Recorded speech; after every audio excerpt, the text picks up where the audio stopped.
Hello, everyone, and welcome once again to another edition of the Riff On podcast. This one, number 6, and my name is Eric D., and I'm joined once again by my, I'd hate to say the word lovely, but my co-host. I'm Andrew James, the one who sees dimly. He is the one who seems very dimly. I don't seem dimly. I mean, I'm definitely dim. More so at times. And we have an extra giggle amongst the bunch. That's right. The real voicemail. The real voicemail is... Back again. I really think that that'd be a great name for a radio program. You know, it probably would be. But that's a different show. And we call it the Voice of God, but that's on a totally different station. Yeah, listen to that station. I think I'm done with it. Thanks.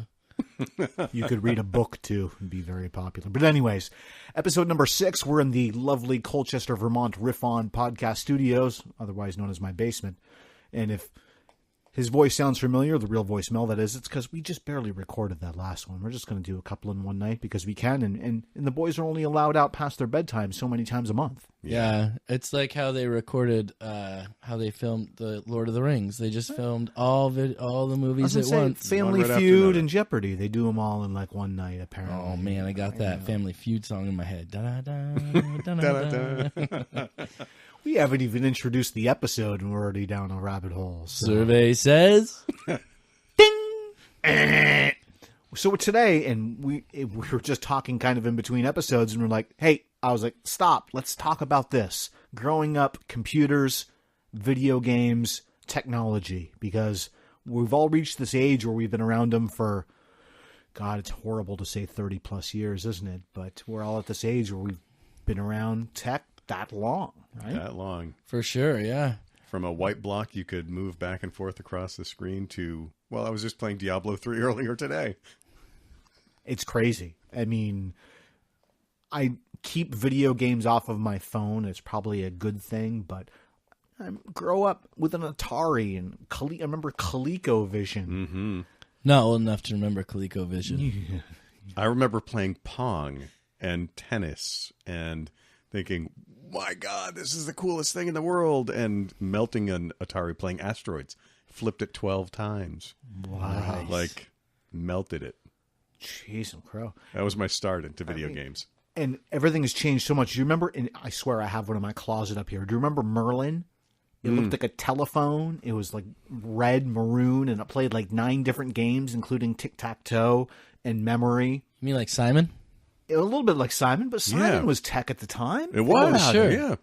Oh, yeah, man. All these, I think back in the day we would have called it electronics. That's true. Yes. And I think all the electronics now Electronic games. everything's kind of melding together. The funniest thing is we just talked about having little kids, watching kids come up to the computers and try to use it like a touchscreen. Yes. And My kids do that all the time. Like when I first had that flip phone, the girls would come up to me and be like, "It's broken, Dad." I'm like, "Sure is." I remember my first touchscreen. I was like, I'm in the 2000 knots now. Like, this is great. And now it's like, I can't imagine using it. But, I mean, all right, Mel, you're the old man in the bunch. I see that gray because you're the only one not wearing the hat, you son of a gun. Because he has hair. He has hair. I know. I got to cover that bald spot. It's a little chilly in the podcast studios. I don't see my bald spot. People tell me it's in the back of my head. That's the best part. I don't see it. You don't see it. It's not there. Stay away from mirrors in front of you and in the back of you because then it lays evidence. Sometimes my friends are jerks and they send me pictures of my bald spot. I hate seeing it from behind. You know what? It's another conversation. Never mind. So, introduction to, sorry, what did we call it back then? Electronics? Electronics, yeah. Old. When I worked at Ames. You worked at Ames? When I worked at Ames in the late 90s. The Ames. Was Jerry Wheeler your boss? No, I was in the Essex one. There was one in Essex. Jerry worked at saying that too. Jerry worked at Service Merchandise. Yeah, and then he went. Yeah, okay, I got you. Yeah, I worked for Jerry at the Service Merchandise. As a matter of fact, talk about tech and electronics. Service Merchandise was like the hub of that. 93. Yeah, I used to look forward to that. And magazine. 93, catalog. My speakers upstairs are from Service Merchandise. So talking of games, Wheel of Fortune. Pat Sajak had a great tweet the other day. The end of Wheel of Fortune, you remember when they used to go shopping, essentially? And then the balance was a Service Merchandise gift certificate. But Pat Sajak just had a great tweet in regards to how that would never come off nowadays because it was the worst part of the show. And I remember being the best part of the show. I thought it was. Yeah, it was pretty cool. Be like, I want to get the boat and let's get the ceramic hot tub. The ceramic Dalmatian. Yeah, Yep. you got $150 left. There's the ceramic Dalmatian. Have we lost you yet, Andrew? No, Are you that I old? didn't really watch Wheel of Fortune. My dad was always watching Star Trek, or MASH, or westerns. All right, so talking about electronic and tech, think about the technology that you saw in Star Trek back then. You thought, yeah. we're never going to get that stuff. I know we're there. The Jetsons. We're almost there. Cars drive themselves now. Yeah, Think Geek has a Bluetooth communicator now that you can get. Star Trek TNG. So you just press it and it makes a little chirp, and then you can say, call so-and-so. You don't look as cool. People have watches they can talk into. Get smart, right? You're like Dick Tracy. Yeah, get smart. Yeah. Crazy. All right, so going back to where we were, 5 minutes ago? Sorry about that. We get distracted by shiny things. Totally true. So, yeah, in 1984, it was a long time ago, And what an ironic year. I was first introduced to computers. See, now The robot overlords, they came for me early. we had one in my house earlier than that. So I was 3 or 4 years old, and 1981 is when we first got a computer. Wow. And it was so that Dad would come home after bowling instead of hanging out at the pinball machine. Well, He'd come play Pac-Man at the house. This was my neighbor's. It wasn't even mine. Oh, yeah? And they used to give me ice cream sandwiches to fix it for them. So how crazy was that I didn't even have a computer of my own, but I knew how to use them. You know, I'd go through the menus. I wasn't scared because I'm like, we can just reformat it. If it doesn't work, we'll just reformat it. And they were like, I don't even know what that is. And I'm like, it's fine. It's fine. Don't worry about it. Don't worry about it. I did get to the point early in my marriage where I'd say to Elizabeth, the computer's not working right. I'm going to have to reformat it. She goes, well, did you back my stuff up this time or just yours? Well, obviously just yours. So I had to look this up, and because, I mean, my God, after last week, I don't remember things, but I was trying to figure out. I remember the PC Junior was the first computer my dad IBM brought home. PC Junior. My dad worked for IBM for about 25 years before some layoffs about a dozen years ago. So it was released in March of 1984, so 33 years ago, and is discontinued of May of 1985. So I have no concept of when we got it because we moved to Milton in November of 83, so it had to have been around there. But I think the most amazing thing is the introductory price was $1,269 and had a whopping 128 kilobytes of memory. Oh, yeah. You're talking KBs. It was blazing fast. Yeah, no, that's what my neighbors had. My neighbor worked at IBM. They offered it to a discount for IBM employees, but his kids would break it all the time, and I would fix it, and they would pay me ice cream sandwiches. And that's how I got started in writing code and looking at code and fixing it, because they would break it. We would do, we got the Atari 800 in 1981, and you used to be able to, you could program something, grab a cassette tape, and then hit record, and program it and save what you've typed on your computer to a cassette tape. Is it an audio cassette tape? That's right. I don't remember that. You know, actually, I do remember the cassette tapes. Yeah, weird. Yeah. I worked on an Amiga computer. I think it was starting in 1987. That's that new band that just came out. Yeah, Amigos. They just overtook the Beatles tonight for most consecutive or most songs in the top 100 at one time. I just tweeted about them. Sorry about that. I was making animated GIFs back then, or GIFs, whichever you prefer, GIF or GIF. Mm-hmm. And it was so cool because, like, my teacher came back from this conference and she was like, you got to get on the computer. You got to do this. We've got to do this. And you can make animated pictures now. Like, this is a thing. This is a reality. And I was one of the few people they trusted with a computer. So here I was using, like, this powerful video graphic computer way back in the day. Man, and porn has never been the same. It's never been the same. They introduced the GIF.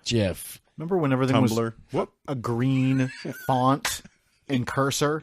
TRS-80. Remember the lovely TRS-80? I remember when Milton High School had an office full of, actually it may have even been the elementary school at the time, an office full of TRS-80s, Trash 80s. Trash 80s. All you young kids, look up Trash 80. We had, when I went to Milton in 1984, I was 6, and they had a computer in our classroom. It was called a CAT. I have no clue what it stands for, but I thought it was really neat that you had the cat computer and the mouse that would control it.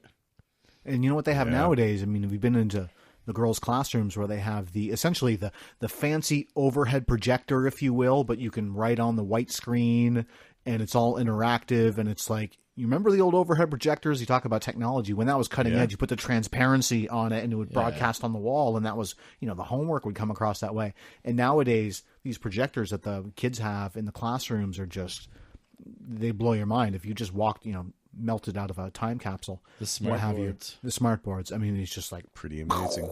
And they all have their own little Chromebook.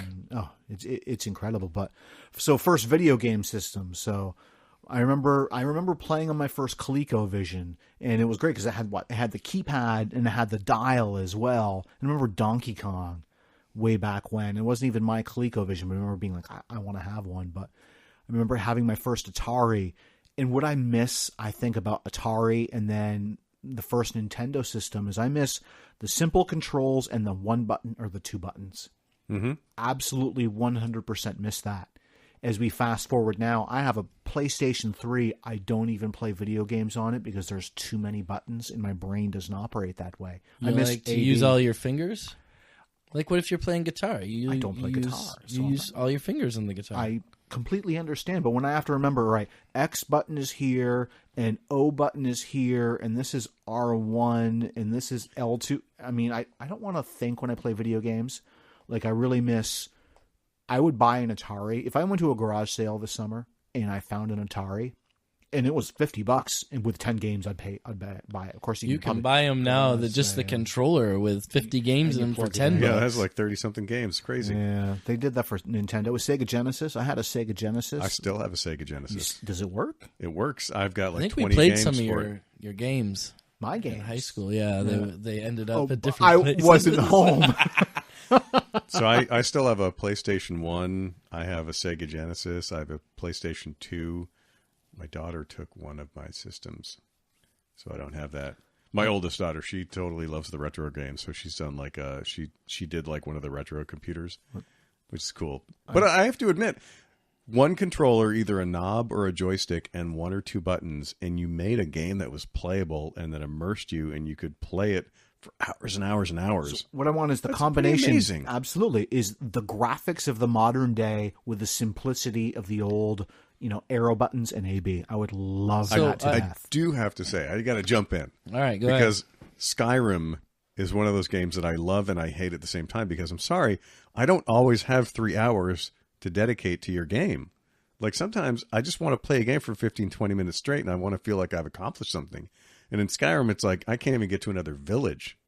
I have zero time to commit to a game. So what I'll say to you is, my dirty little secret is I do have games on my phone. Simple controls. Andy. Modern graphics. Angry Birds does not count. Simple controls, modern graphics, and you can play in 5 to 20 minute bursts. You know what I miss? Pitfall.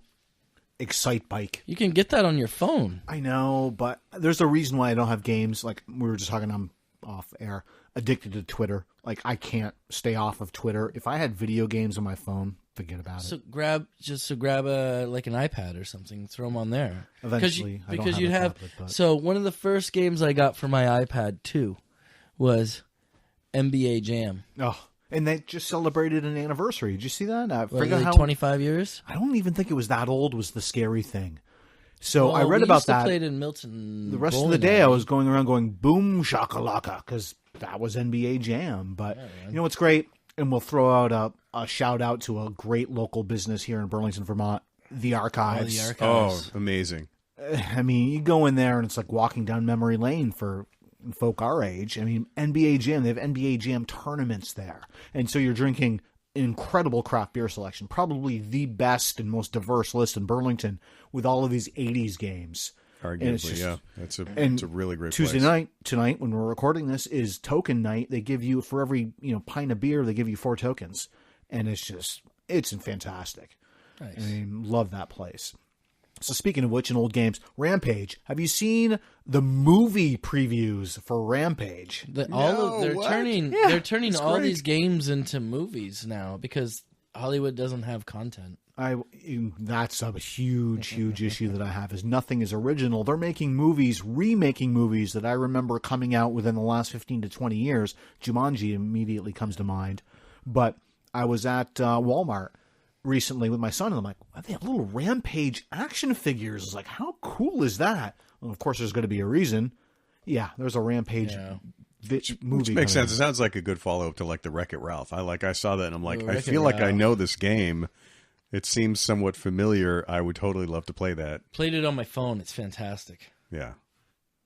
So we all had that place we snuck away to play arcade games growing up, because at one point, and it wasn't even really before Nintendo or whatnot, but there was the place where the cool quarter arcade games were. Where was that for you, Andrew? That would have been in the University Mall in Burlington, and I think that was called Dream Machine. Okay, I was thinking Aladdin's Castle, but was that the other one? But yeah, Dream Machine. Dream Machine was in the Burlington Square Mall, I think. So and Aladdin's Castle was in the U Mall. In the U Mall. And then Skateland was the other place where I would play. I played lots of Ninja Turtles at Friday and Skateland. Saturday nights I would go and I would play Black Knight 2000 on the old pinball, and then whatever game du jour on the arcade side. I remember the Milton laundromat next to Rainey's, sneaking away there playing Gauntlet.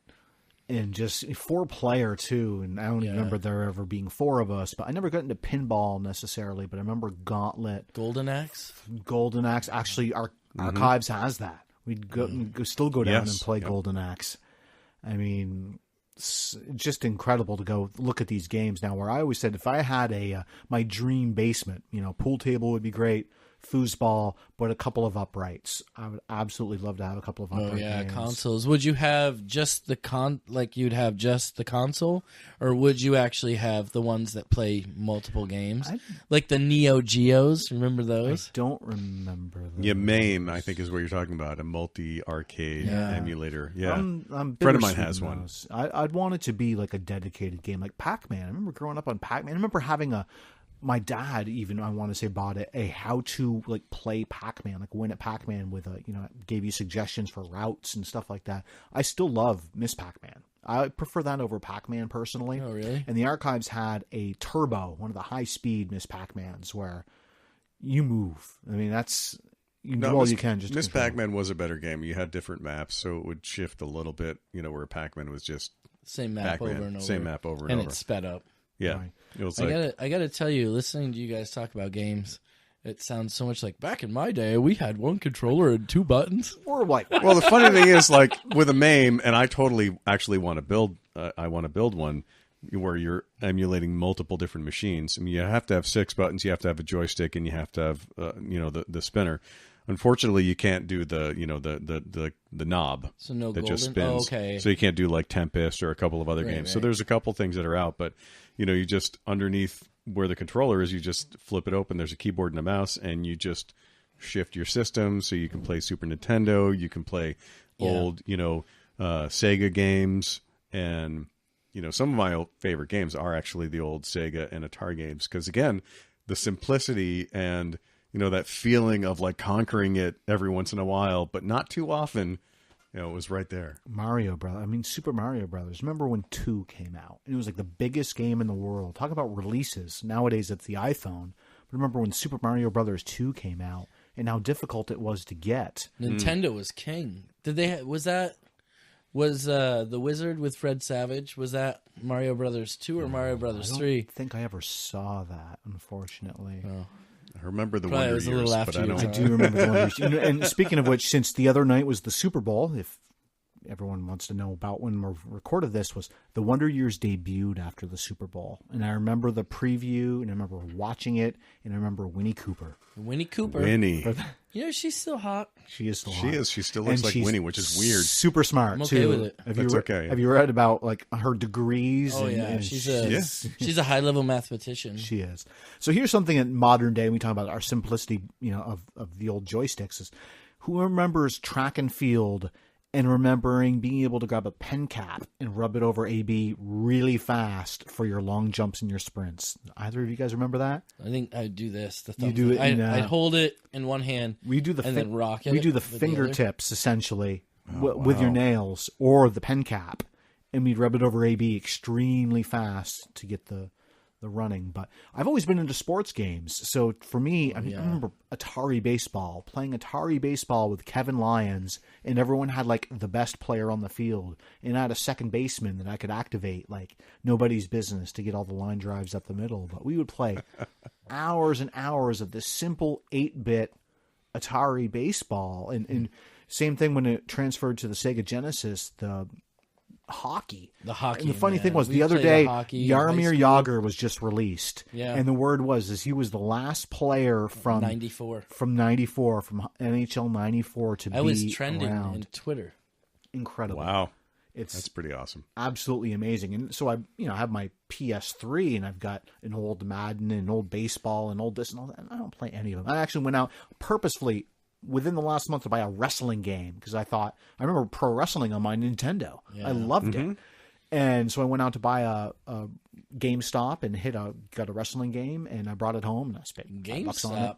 Those things still exist. They still exist. They still exist. I figured they'd go the way of It was Blockbuster. Buy 2 used games, get 1 free, and I brought it home, and my wrestling game didn't work, and I'd already thrown away my receipt, so I spent $5 on a wrestling game. Speaking of, if you're not following the last Blockbuster up in Alaska on On Twitter, Twitter. you Is that are. really? Is it a real store? It's a real store. Oh, is it really? I love, like, one of my favorite tweets that they've ever sent out was like, your credit information is totally secure with us.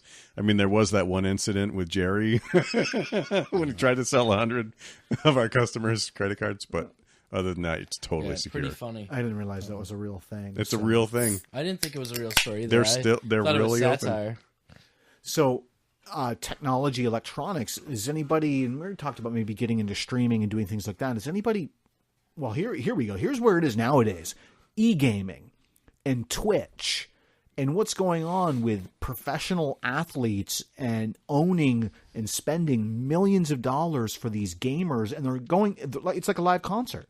They're going to an arena that sits 20,000 people to watch 2 people play video games against each other. Yeah, did you watch the last one? Oh, God, no. It was pretty amazing. It's super intense. I can't even fathom it, first of all. I turned it on, like, it just happened to come across my feed. I was like, and like everyone was talking about it, so like I'll check it out.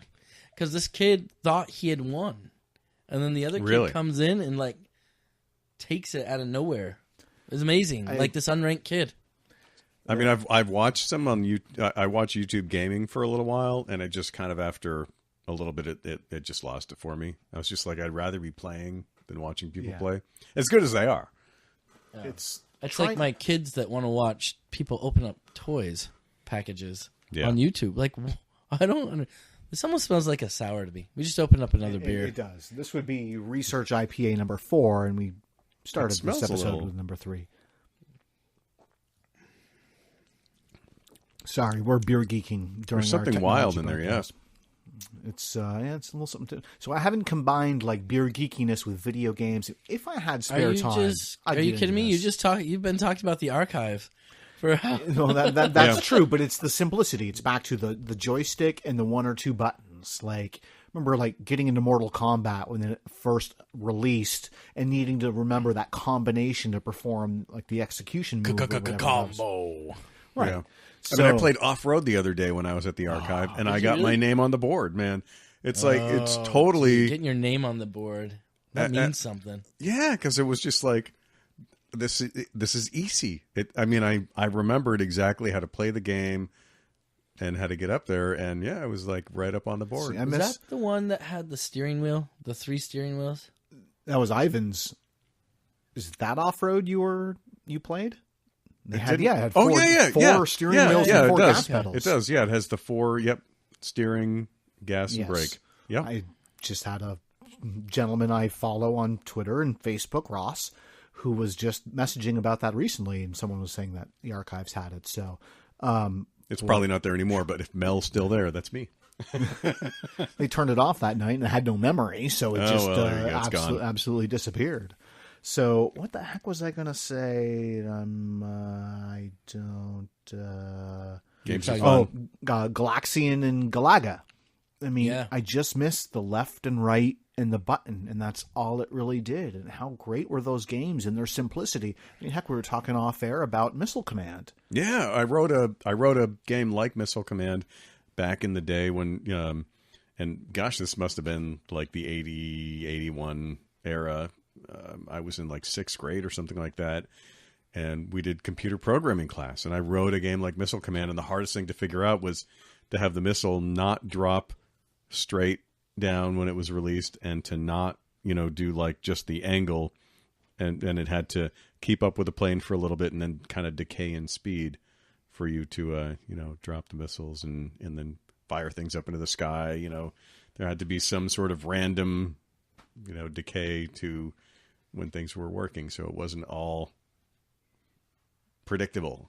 You had to take a little bit of the predictability out. And you were talking about, Mr. James, Yes. growing up and not getting a new video game, and your dad giving you a coding book. 1,200 lines of code, man. Well, so yeah, we probably got that in 81. I would have been 3, 4.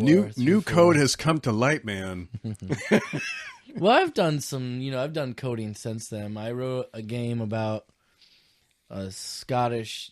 When I went to Champlain, I took a Flash class, and I wanted to write this game, and I wrote this game and designed the whole thing, and it was basically this guy in a kilt who was trying to defeat all the aliens, and the monsters start out as grandmothers, and then they morph into other things. So I mean, I've done stuff, but yeah, so it's kind of a little weird. I like it though. Yeah, like the games back in the 80s were expensive. And so, like, we wanted more games, and my dad's like, no, you can't have more games, but you can type in, here's a book that has games in it. You can type those out. I don't even know if he really knew what he was saying to us. Right. But it was all text-based, so, I mean... It was all basic. Right, exactly. So does anyone remember Zork? The name is familiar. Yeah, it sounds familiar. Okay. Leisure Suit Larry? Oh, yes. Jeez. Yeah. I never played it, but I remember that was like cutting edge, so to speak. Is this a family show? This is a family show. I mean, generally speaking, it's a family show. I mean, that game, in essence, is about as timid as you get nowadays, considering what's out there at the touch of a button. I don't know, man. What is it we just saw on the Twitter? The deep fake? Yeah, deep fakes. They're being blocked by one of those, Pornhub and their porn sites. groups. Well, Deep fake is just amazing because literally it's an app that you can get on your smartphone and it'll do it for you. Where it'll combine the face of somebody like you were saying, Philip Seymour Hoffman, or in for the Hunger example, Games. Yeah, in the Hunger Games. And we all just watched Star Wars and seeing Carrie Fisher. Yeah, Carrie Fisher, but also, who's the other dude? It was creepy. They had in the Rogue One, they had Admiral. Yeah, he was in both of the Rogue One and the recent one. Yeah, where he was. It just was creepy as hell. But they've totally that creepiness factor, that unreal factor, is gone now. Well, and on your smartphone, you can do this. It's the uncanny valley. I think what it is, it's the eyes. So when they started putting out these CGI movies, like, what is it, Beowulf? They had that one that came out. Yeah, yep. If you look at the eyes of the characters, Angelina Jolie's in that, and I forget who else is in it. But, like, if you look at the eyes of the characters, it's not right. Resident Evil, talking about video games turning into movies. The first movie that came out, the Final Fantasy movie that came out, the eyes are wrong. But it's really interesting now how everything is becoming so integrated with one another. I mean, how long is it going to be until we go out to see the new superhero movie and everybody has a joystick and they're all a part of the action? Sure, 4D. I mean, I think we're back to choose your own adventure. Is that what you're saying? I don't know if we're back to choose your own adventure, but it's. Speaking of which, what was the video game Dragon's Lair? Dragon's Lair, yep. Which ultimately there was a little bit of simplicity to it. It was all about timing, but at the time it was all about graphics, and it was like watching a Saturday morning cartoon. And think about where graphics are nowadays. Where I'm lost, I don't watch much television. But watch a little bit of TV, and the latest Call of Duty preview comes on, and you just realize 10 seconds in, you're like, I'm watching a video game. Yeah, and it looks like a movie. It's absolutely incredible. why I'm kind of glad I separate myself from modern video games, because the graphics are just, you absolutely lose yourself in them. In Dragon's Lair at the time, I remember when that came out, it was like, holy cow, this is a video game. Yeah, I remember playing actually at Aladdin's Castle. There was a video game in the back where you were, I want to say it was Starship Commander, but it's not at all probably right, where it was real footage, mixed with some animated things, and Lucasfilms would do that a lot. It was amazing. It was an amazing game because of that. It felt very real. Like all the explosions looked like actual explosions. But it's crazy what your mind is willing to allow you to believe. So if you go back to the 50s when they first started putting out Superman movies with George Reeves, they had to stop showing them because people thought the movies were real, so they'd go up to the top of the movie theater and they'd jump off the building thinking that they could fly. And now, like, if you go back to those video games that you're talking about, you look at them now and you're like, what the hell? Yeah, what a joke. And now, and I have to believe with this, see, the deep fake stuff really makes me wonder how long it's going to be until, do you remember the Michael Vick commercial that came out? It was the ride. Where you strap yourself in. It was like a Converse commercial or a Reebok commercial. You strap yourself into the ride, and it's like, oh, you're Michael Vick. Please prepare. And so it's like a roller coaster that's taking you through the field. So it's like you accelerate really fast, and then you do a spin, and then you accelerate, like you juke, and then you go.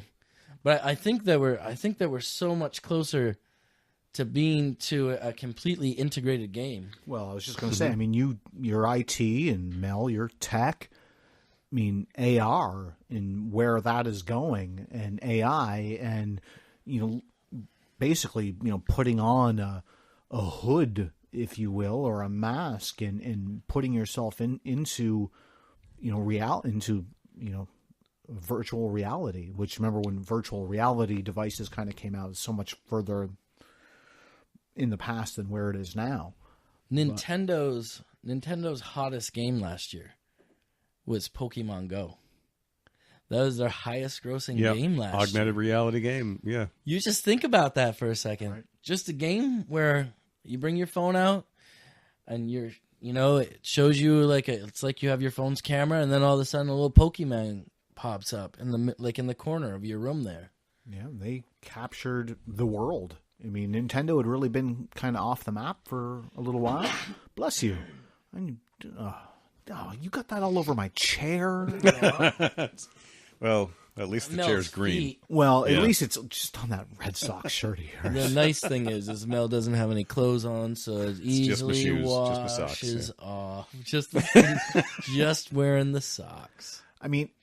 If I didn't have children at home, if I was, if modern technology is now, where I was 25 years ago, where you just kind of hang out and you had nothing else to do. We used to stay up all night long playing NHL 94, all night long, seemingly. And I remember when they kept track of seasons, basically, and we'd go through and play a whole season. Did you ever? That was the whole reason Jolt existed. Did you ever? Coming back, isn't it? Did I read Jolt's coming back? Did you ever make Gretzky's head bleed?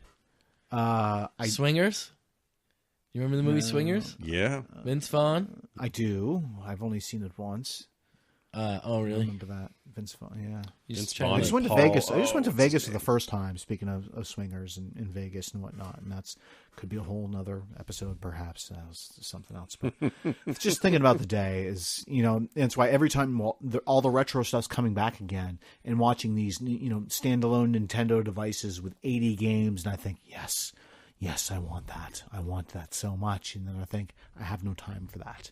Price isn't an object anymore, which is nice because it's super affordable. I remember dropping $50 on a game, and now these, gaming consoles are whatever, $80 or whatever it is. But the only video game system I have is a Wii. And I never got one. So I missed out. I actually have on my Wii, I got a 10 gigabyte card, stuck it in there, and I have Double Dragon, all the Super Mario Brothers. Double Dragon. I have Contra. I have Mario Kart. Contra's great. I have F-Zero. But I have all these games. What's the one? Link's there. can't think. Zelda? Yeah, Zelda. Got Zelda. So sometimes I'll go downstairs and, I really like the Wii bowling. Yeah, me too. Wii bowling is fun. But sometimes I'll go downstairs with the girls and we'll just play Super Mario Brothers 3 for like an hour. And so instead of them sitting there and they really like these silly Disney shows now, like Liv and Maddie and whatever camp one that they watch. But instead of doing that, I'll be like, hey, who wants to go play Mario? Oh, man, they want to play some Mario, I'll tell you what. Yeah, I missed out on the motion activated. I didn't have a Wii, and I'm still thinking about picking one up now, so you can pick one up for dirt cheap. But if you can get a Wii with all the Nintendo games on it, that'd be great. Absolutely. Yeah. I like the simplicity of the Wii joysticks. I mean, they were very, very simple. You only had a handful of buttons, and basically you were interacting with the television ahead of its time, and all of the other devices kind of moved in that direction. And I picked up a Move for my PlayStation 3, and I have a couple of games, but it's not the same, and you don't get involved in it that much. But yeah, my wife's actually on board with the Wii because she's like, oh, at least the kids would be moving if they're playing a game. Yeah. If you're doing the bowling or if you're doing the whatever. It's a lot of standing It's still. very limited movement. It's like, I mean, you can totally, sit down and play Wii bowling. Like, you can totally figure it out to be able to do it. But if they had done a Wii bowling online, it's all my family would have done. Like, we would have Wii bowling nights. yeah, You log in. That's I guess that's capable, right? I mean, nowadays, I couldn't now, see why yeah. not, but yeah, that would have been ahead of its time. And those graphics were ultimately really simple, but it was about the interaction, with with the device, essentially the AR ahead of its time, really, if you will. But who doesn't like bowling? Personally, honestly, very few people that I know dislike bowling. My hands up. I mean, no one I'm else. a huge bowling fan. I Love spent it. so much time in bowling alleys growing up, where we played every Saturday morning. We would do the 3 games. My dad was the guy who ran the bowling leagues in Milton. Really? Yep. And so we would bowl. The older kids would bowl first, younger kids second. I think that's how it went, or maybe the other way around. But then whenever we weren't there, my dad would still be there. So we would all be there, and basically we'd just go and play Street Fighter 2. So speaking of bowling, and not that I've had a chance to do it very lately, but local former Yankee Lanes is now Spare Time, and they own a whole collection of them.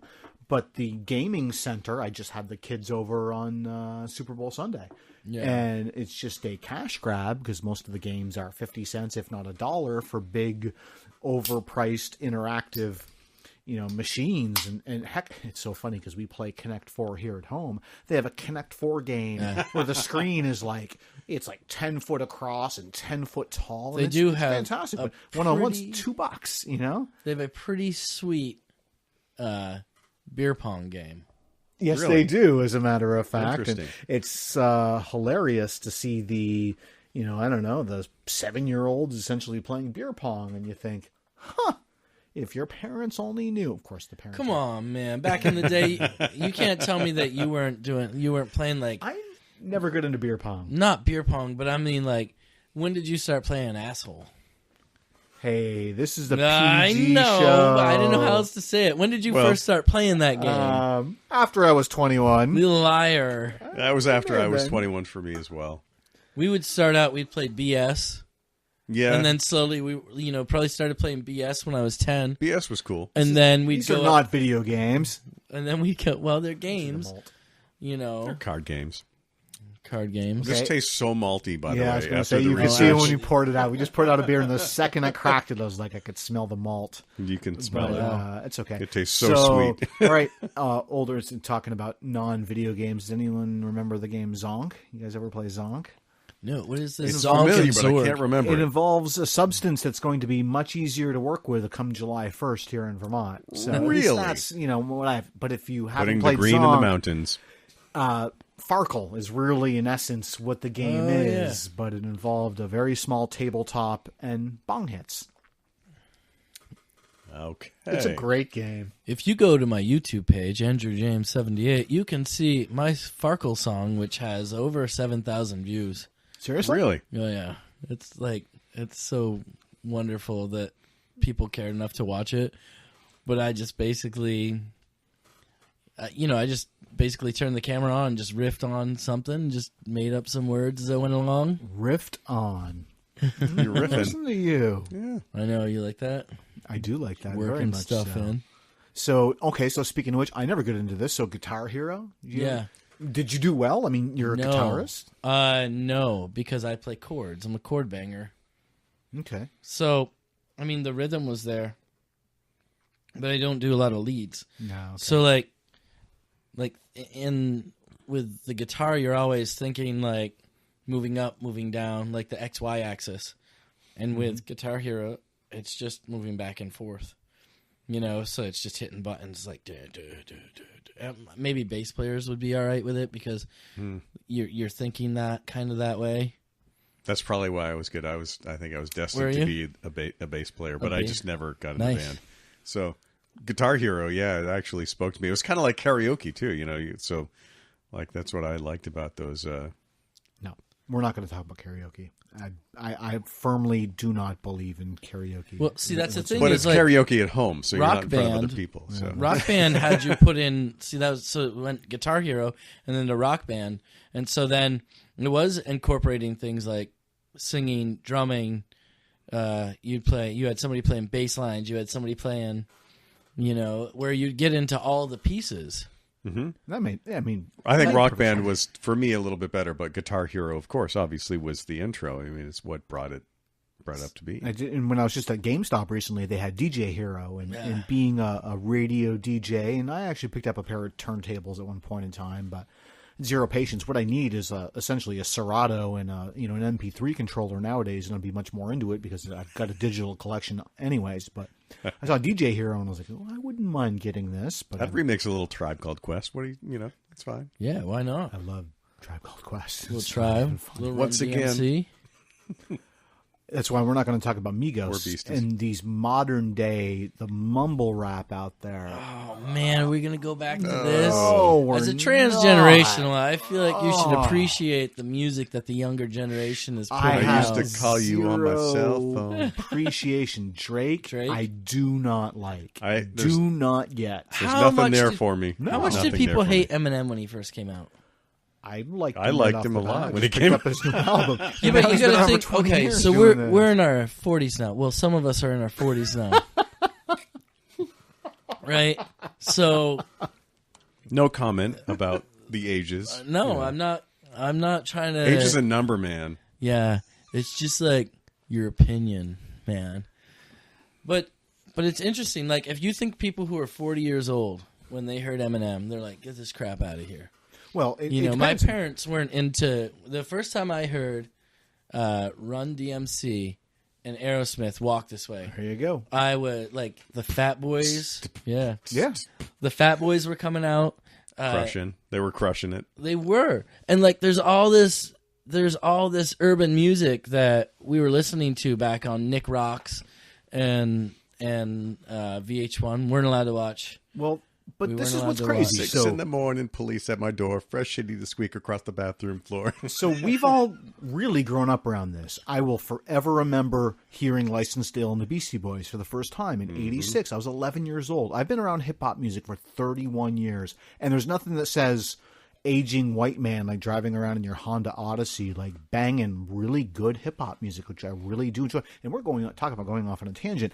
I love hip-hop music, and I will always appreciate great hip-hop music, but the mumble rap BS that's going on right now, like the fact that we were talking about it off the air, that Migos just took over the Beatles on a record to me. Yeah, but I think you have to appreciate it. Well, it makes your stomach churn. But when Eminem took over the charts, people were freaking out.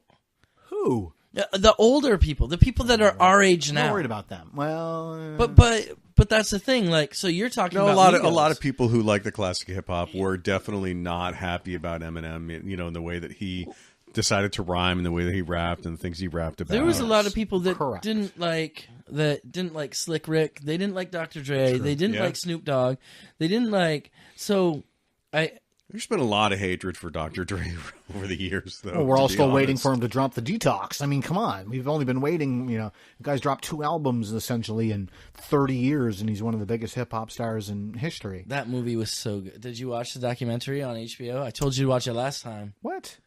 What movie? Oh, I don't have HBO. Yeah, okay. I think you brought it up. Yes. I forget what the I name vaguely of that remember is. it. Yes. But I think, so we're talking about electronics technology. I really feel like everything is starting to become integrated into everything else. Whereas before you would be playing these games, like you could then, I forget which game it was, maybe NBA Live, like 2K.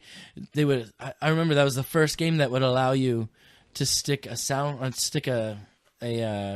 card into your PlayStation, and you could have your soundtrack. Yeah, play. For the game. Yeah, I remember. And now we're to the point where everything is integrated. But I think it's very interesting to see at what level we're going to be allowing things to integrate. Because I know one thing that modern hip hop does is they're like, well, I can't be Dr. Dre, I can't be Eminem. That's already happened. So what I can be is something that I can create on my own. And if you listen to some of the sounds that Drake comes out with, some of the beats he comes out with.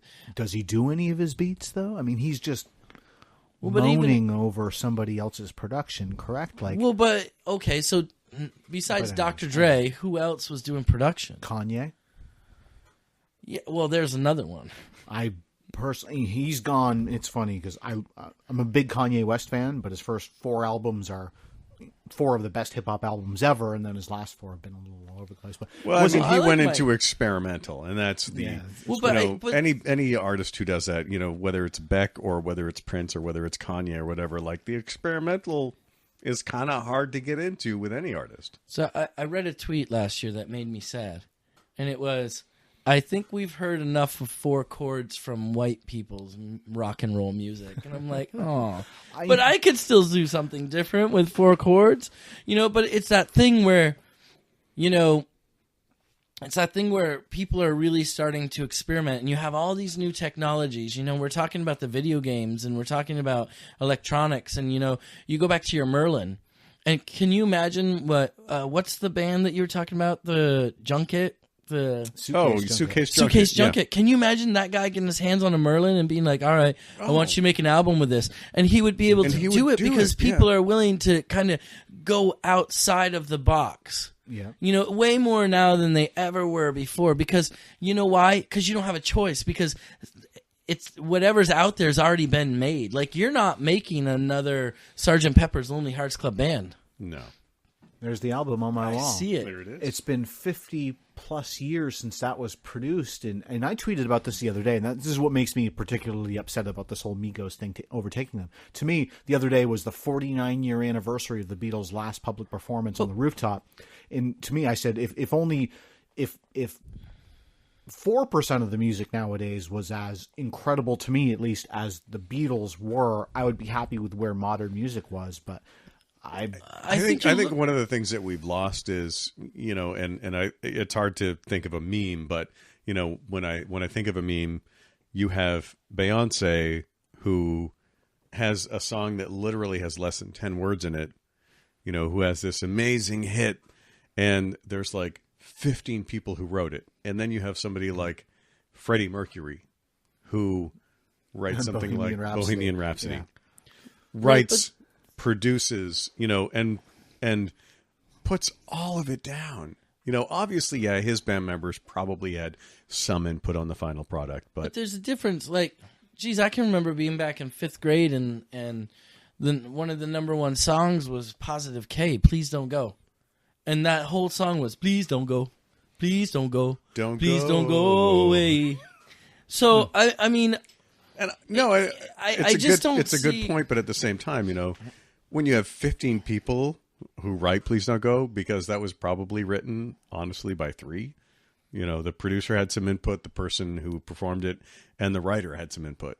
So, you go from that to a focus group who's included in your list of songwriters. Right, but you're talking about the upper echelon of these. I mean, I've been watching The Long Strange Trip, and I can promise you that when the record company signed the Grateful Dead, I bet they wish that there was 15 people having input and making these guys make a record.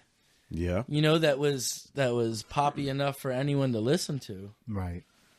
Not that, like, that music, obviously it stands up now, but back then it didn't. We've moved so far away from video games and technology. But I don't. It's unfortunate. I'm sorry. It's what happens after you share a 4-pack of lovely Vermont IPAs. But I don't feel like we have moved that far away, because I feel like everything is becoming so integrated, and everything's becoming, because you think about if you go back to where we started back in the early 80s with video games, it was like 2-bit graphics and like 2-bit sound. Sure. And 8-bit's making a resurgence, if you will, so to speak. Some of those. The fact that you can buy 8-bit quote unquote sunglasses, for a couple of years now.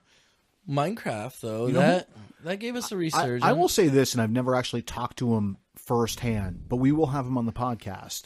Friend of ours, Milton Busker. Yes. His last album, The Meanest Thing You'll Ever Write.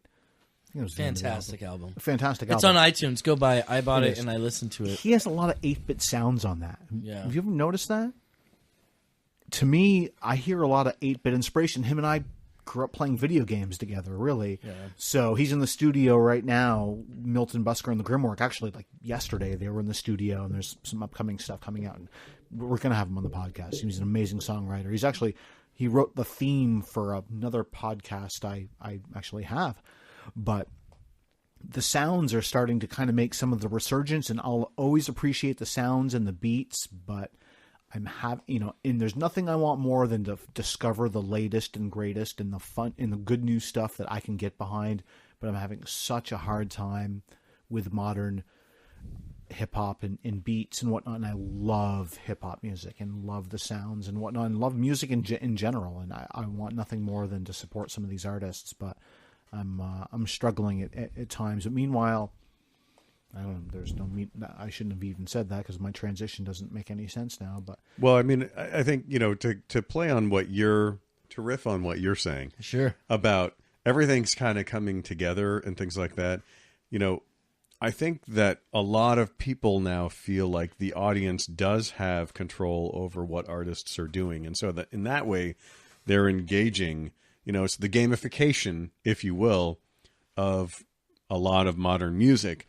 Now, definitely there's some artists who are outside of that spectrum, Chris Stapleton, Sturgill Simpson, or those kind of people who come to mind. But there are other ones who, what their audience tweets to them or communicates to them, that's what they're going to pick up, and that's what they're going to play on. And so I think it's kind of interesting. Personally, I'm not a big fan of Drake, but I know that there are a lot of people who are, and probably the reason why is because they feel like he's responding to their desires, their wishes, the things that they're communicating with him, and that's one of the reasons they like him. I just think the more we change, the more we stay the same. I don't think it's any different now. I think it's just a different flavor.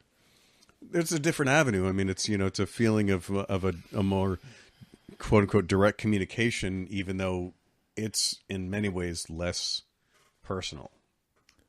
I think the culture play hand in hand, so they really do tie in, because modern day, hip hop, modern day culture plays into electronics and technology and video games and what have you. And I want to see everything get pushed. I mean, day job's kind of construction, and one of the things we're having a hard time on is bringing in younger professionals into the industry, because people are coming out of high school and going into college, and they want to game, and they want to develop them, that is, and they want to get involved in technology, and that's fun. And I'm hoping we see that continue, because technology is more and more integrated in our life day by day in everything we do, whatever it may be. And hopefully that turns into better, video game producers, better, musicians, because of how involved, I haven't been to a recording studio in a long time, but people are now, they want to record retro. They go to reel, and they go to tape. And how old school does that seem? Even though that's what I was trained on couple of years ago when I was in college. But nowadays it's all hard disk and all GarageBand and all on the screen. But, the lines between technology and music and where things are starting to become blurred because of the technology that we have in our pockets. I mean, there's a new movie out right now that was shot entirely on an iPhone, and it was a major producer. You guys see that? Yeah. No, I think that there are several movies that have been shot basically on off the shelf kind of gear. It's pretty amazing. I mean, but at the same time, just to bring up the Beatles, I know a guy, he's a millennial, he owns a studio, and he bought a tape machine specifically because it was used by the Beatles. And so there are some of those people who are kind of keeping analog alive, and using that old technology to recreate a sound that you can't create, doing this analog tape loop that you can't do in digital. You can't really reproduce it properly in digital. It's the idea of the sound. I mean, those people that play vinyl. I hate this chair. Yeah, I'm sorry. You picked the wrong chair, but I like this one. Yeah, you're in the quiet chair. Mel's in the loud chair. But vinyl, I got into vinyl and then got out of vinyl because I was like, all right, I own 1,000 CDs. I can't get into vinyl. But those that there is a sound. But being a professional broadcaster and audiophile myself, and you, Mel, the human ear. I mean, it takes essentially really a $5,000 system and everything high end for your human ear to be able to differentiate. But there is that certain crackle and hiss and warmth that vinyl does produce. And what's tough is it sounds great, but at the same time, I'm still guilty of taking my CDs and ripping them down to MP3s and being perfectly happy at the 190 and change function. It's really hard to tell the difference. To me, it's almost like what the industry has done to us is the frog in the pot.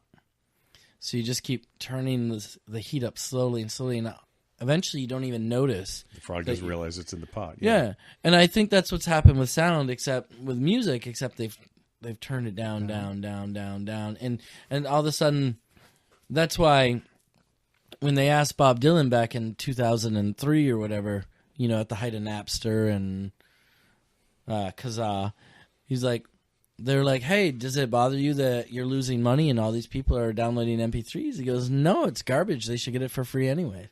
Well, maybe he said that, or maybe he goes. Well, see, now you're talking. What is he, a mumble rapper? He was ahead of his time. The original mumble But rapper. his lyrics were great, right? It's funny because I was actually in music publishing from 2001 to 2004, and the company I worked for was involved in the largest rap hip-hop litigation lawsuit in, at the time, hip-hop history, ahead of its time over illegal sampling and non-paying of copyrights. And at the time, it was all about mechanical licensing, and so I'm a little bit more informed than most. But back when iTunes was essentially coming out and digital releases were coming out, they were still trying to sing, all right, is it going to be 8 cents a release like a commercial recording is for 5 minutes and under, or what's it going to be? And no one really knew. And to think now, and it just got announced this week, Best Buy is going to stop selling CDs as of this summer. And it's time. I mean, at one time there was no other reason I went to Best Buy than to go look at CDs. I'm not going to go buy a TV. I think Walmart stopped doing it, 3-5 years ago? No, it's just in Walmart in Williston. They got a okay CD selection, but it's iffy. Actually, their electronics in general, very nice. Much more like an Apple store. In sections, I was amazed. The nicest I've ever seen it. But yeah, I mean, you got to go out of state, obviously, to find a target for the time being. But it's dwindling. Well, it's not cost effective. Like, nobody's buying the thing. So we have people. I still have people come up to me and they're like, "Hey, I want to buy a Citizen Bear CD," and I'm like, "I don't have any CDs. We printed out 100 CDs. We sold them at $3 a pop. Most people wanted them for free, and we probably spent like, I don't know, $500 from CD Babies on that." Sure. And, I mean, in order to make any money back, you're talking, you have to sell them at $5 a pop. But the thing is, like, you're going out there and, like, so you want people to hear the music because we didn't sign a record deal. Like, nobody paid for it. We paid for it out of pocket.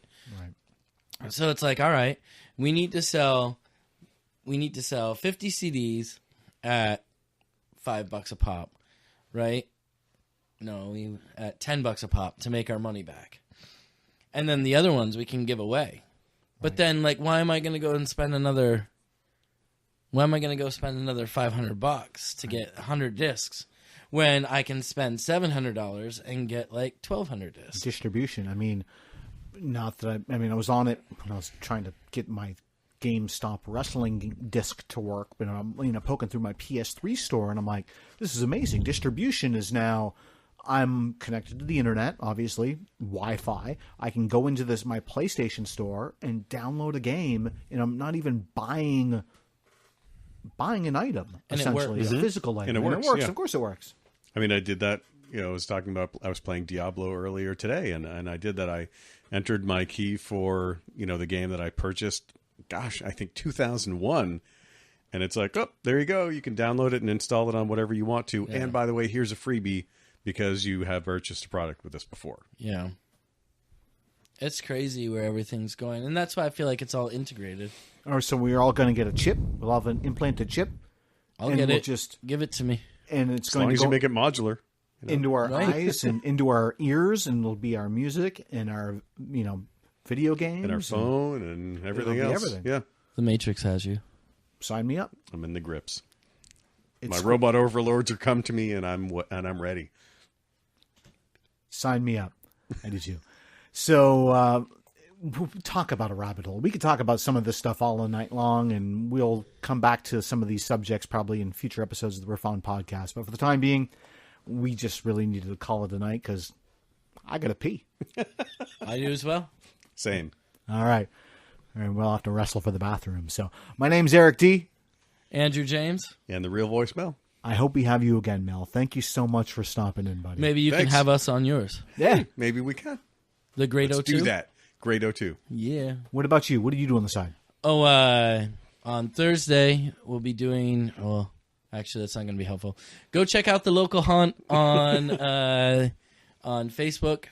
We have live videos up, and soon we'll be having past episodes. We have about 14 past episodes that we can upload. Yeah, we all do stuff on the side. And Mel is at The Real Voice Mel on Twitter, and you just joined Instagram at that same handle, right? Yes. Yeah, I did. And at therealvoice.com is your website, correct? Yeah. Professional voiceovers. Voiceovers for whatever you need. The voice of God. I mean, you got to put that to business. I mean, he's got the Put voice me to of use. God. I'm just sitting there at home. Exactly. And One Who Sees Dimly, the Owl Stars, everything that Andrew does. Mm-hmm. He keeps busy. The Local Haunt with Kerry Henry. Check that out. I'm Hop Snobbery on Twitter, and I have another podcast called Let's Fix Construction, which is a side thing, but something you can check out if you're interested. But we're all doing stuff because it's easy to do nowadays, and it's fun. So thank you very much for tuning in, and we look forward to doing this again. Thank you for tuning in to Riff On. Yeah.